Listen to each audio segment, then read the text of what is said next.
Some women don't want a strong man. They say they want it. They believe they want it. But when they find one, they feel scared. It is not the obvious fear, the declared fear. It's a silent fear, a discomfort, a restlessness. The look changes. The voice wavers. The mind starts to run away. Nietzsche already knew. He knew that not everyone is ready for the presence of a man who does not bow, from a man who doesn't need to please, from a man who doesn't seek permission. Because a man like that cannot be manipulated. It cannot be molded. It cannot be tamed. And what cannot be tamed, or is it admired, or is feared? But there is an even deeper secret, one that most never realize. Some women need you to be weak, because if you are strong, they lose control, and all they have is control. Nietzsche called this the will to power, the fundamental drive behind all human relationships, including relations between men and women. And if you are a man who feels something is wrong, who is trapped in a game you don't understand, maybe you are caught up in her will to power, perhaps you are being led to weakness, but today you will see. Today you will understand why your strength awakens fear. And why is that? It's the biggest sign that you're on the right path. Have you ever felt that when you started to change, the people around you started to move away, as if your growth were a threat? As if suddenly something in you caused discomfort. This discomfort does not come from your aggressiveness, nor its imposition. It comes from the simple fact that you no longer need it. You no longer need their approval. You no longer need constant validation. You no longer need to submit. And this is where Nietzsche gives us the key. Most people prefer the predictability of weakness to the uncertainty of strength, because the force is free, and what is free cannot be controlled. Some women, faced with a strong man, feel their own fragility exposed, not because he attacks them, but because it exists, simply by existing as he is, firm, conscious, unshakable. He reveals something in them that was hidden. Emotional dependence, the need to manipulate to feel safe, the fear of no longer being the center. Nietzsche saw this. He saw how true power that arises from within, generates resistance, because it threatens to bring the game down.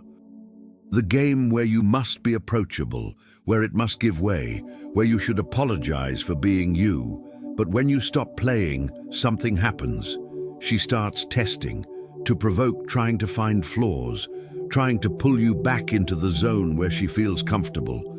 She needs you to falter.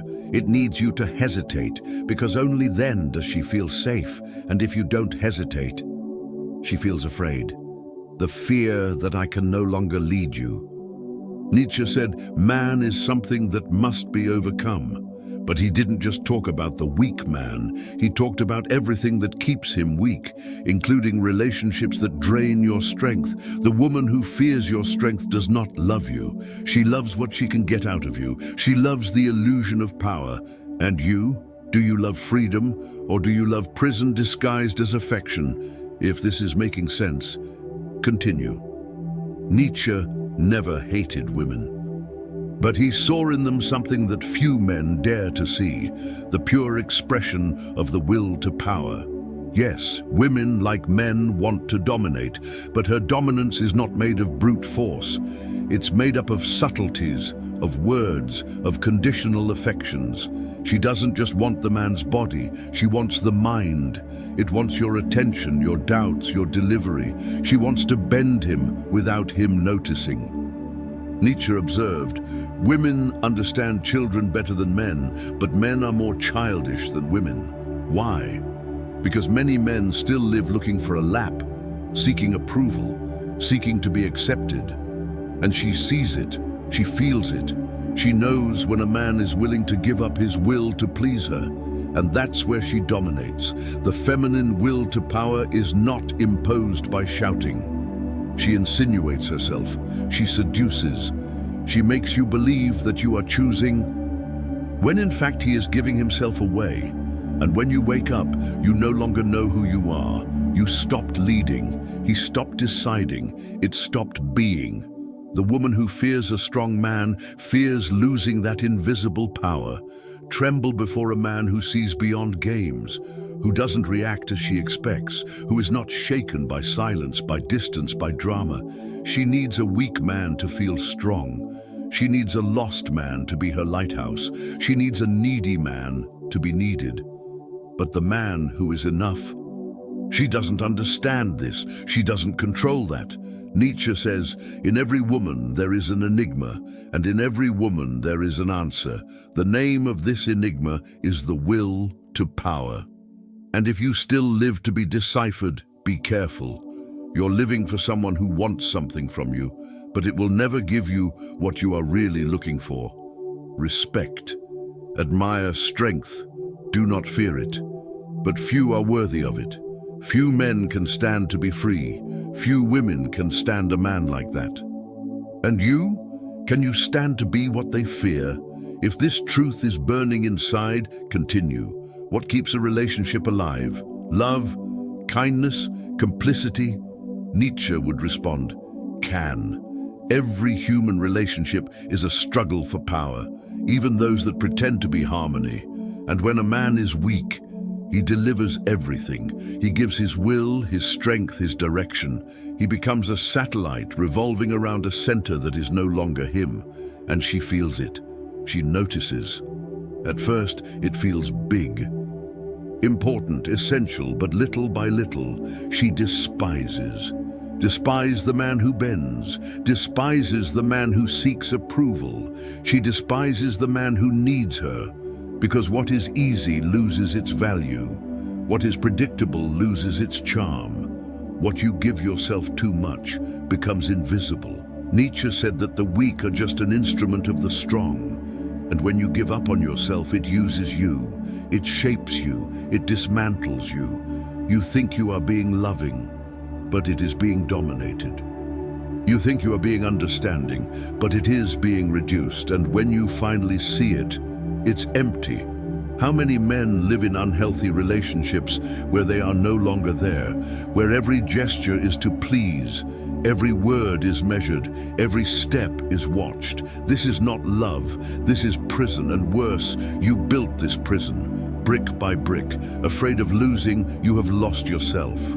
Nietzsche called this passive nihilism, giving in to decadence, acceptance of weakness as a refuge. But the price is high. She loses respect. You lose your soul. The weak man does not inspire, doesn't lead, it doesn't create. He just follows. And the woman who dominates gets tired because she doesn't want a servant.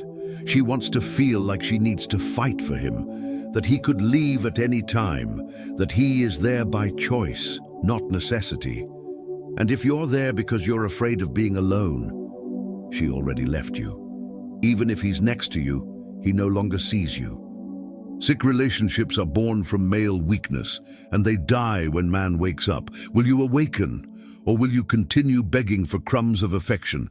If this pain is real for you, keep going. Everything is upside down. The world screams that the weak are noble, that the submissive is wise, that the sensitive is superior. But Nietzsche saw the poison behind this moral. He called it slave morality, the morality that inverts the values of life, the morality that glorifies impotence. That makes a man ashamed of his strength. That makes the strong bow before the weak. Today, men apologize for being men. They apologize for wishing, for leading, for saying no. And when a man dares to exist without permission, he is attacked. They call it toxic, insensitive, macho, mas Nietzsche sabia. These words are weapons, weapons of resentment. The resentful person does not want equality. He wants revenge. He wants everyone to get down to his level. And many women, without realizing it, become priestesses of this new morality. They no longer want a man who leads. They want one that obeys.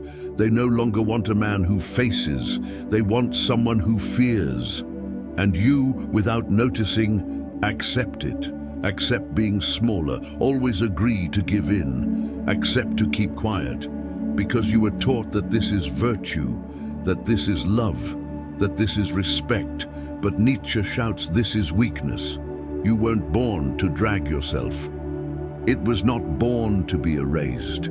The strong man is uncomfortable because he does not accept inversion. He does not accept that the ugly is beautiful. Let the patient be the example. Let the weak dictate the rules. He creates his own rules. It affirms life. Affirm your will. And when he does that, she feels scared, afraid that everything she believes in will fall apart. Fear that control will end. Fear that the world will return to its axis. But the strong do not live to please the world.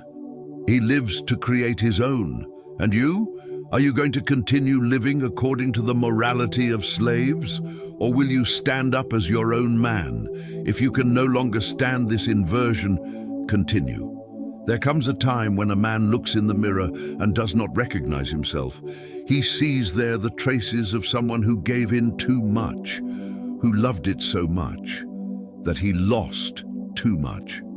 Nietzsche called this moment a rupture, the moment when the lie is no longer useful, where the mask falls, in which the fatigue of submission explodes from within.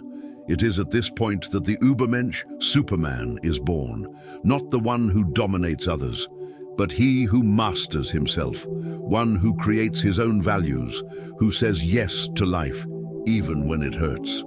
Awakening is not smooth. He takes off. It hurts. It isolates. Because when you wake up, you no longer need it.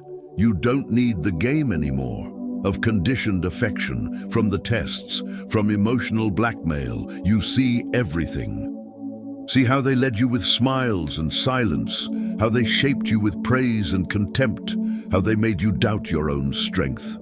And in that moment, she feels it. She feels that you have changed.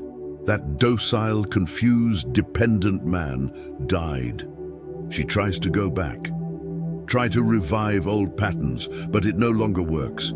You don't respond. You don't get upset. You don't need to. And what is free is not loved. It is feared. Superman is the one who endures the loneliness of freedom. That doesn't need permission to be. That does not hide in the morality of the weak. That creates, that affirms, that destroys whatever is necessary. And when she sees that she has lost control, she retreats, she judges, she walks away. Nietzsche said, "What is done out of love is always beyond good and evil." And you understand, real love is not control. It is not power over another. It's the union of two who don't need it. But before that, you need to become. You need to tear up what still holds you back. Need to die to the old me. That's the price. And few pay. Few have courage. You have. If the truth is waking you up, keep going. Being free has a price, and it's a high price. Nietzsche knew that the man who frees himself from the morals of the weak, the man who does not bow down to looks and expectations, the man who follows his own will to power, this man will not be loved like the others. He will be feared. It will be misunderstood. You will often be hated because he doesn't need it, and whoever doesn't need it can't be possessed. Women who live off control, emotional games, they reject the man they cannot bend. They say, he's cold. They say, he's distant. But what they feel is something deeper. They feel helplessness, because the free man reveals their dependence.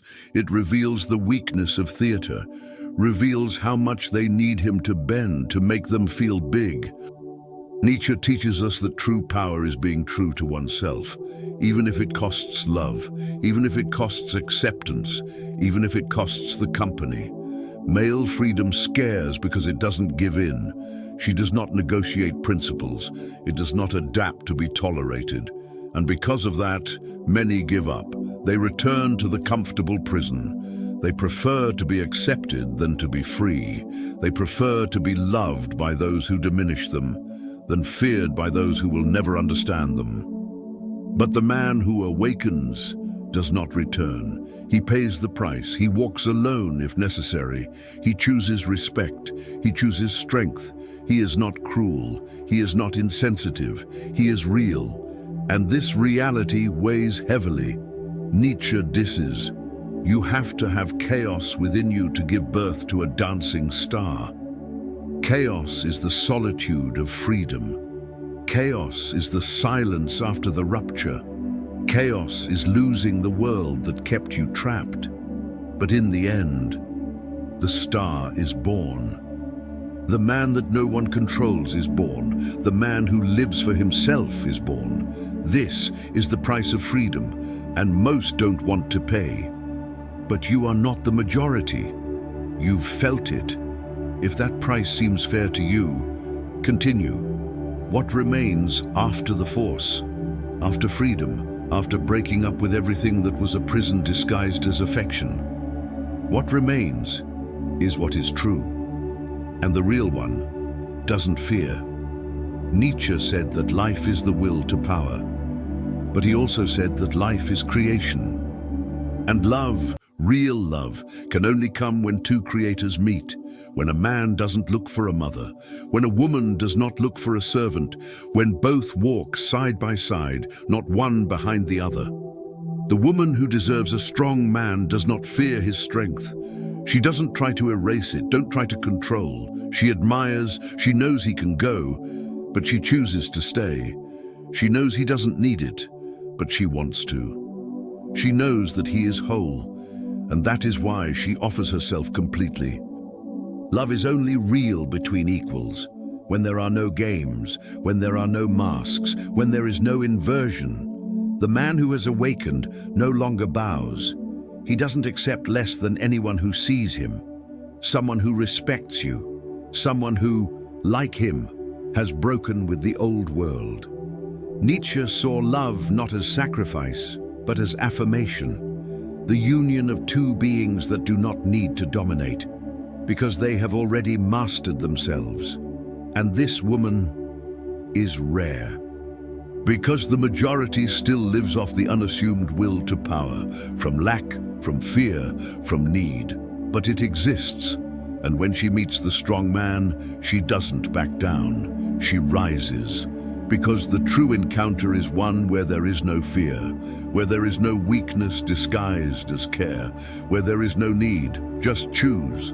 And you, who went through the pain, the chaos, the loneliness, you know the value of it. You no longer accept the love that weakens you. You no longer accept the touch that holds you back. You no longer accept the look that judges you for being free. You look for the look that accompanies you. That doesn't need to drive you. That doesn't try to erase you. Nietzsche taught, "What is great about man is that he is a bridge and not an end." You were a bridge. Now be the end. Be the man who doesn't need to be feared, but respected. And only by your side will be those who also do not fear, who is also free, who is also strong, because love is only real between equals. You saw it, you felt it, you understood. Some women fear strong men because they know they can't play anymore. They know they can no longer dominate. They know they can no longer hide their weakness. Nietzsche showed you the way, from weak man to superman, from prison to freedom, from control to creation. And now, the choice is yours. Will you come back or follow? Do you bow or rise up?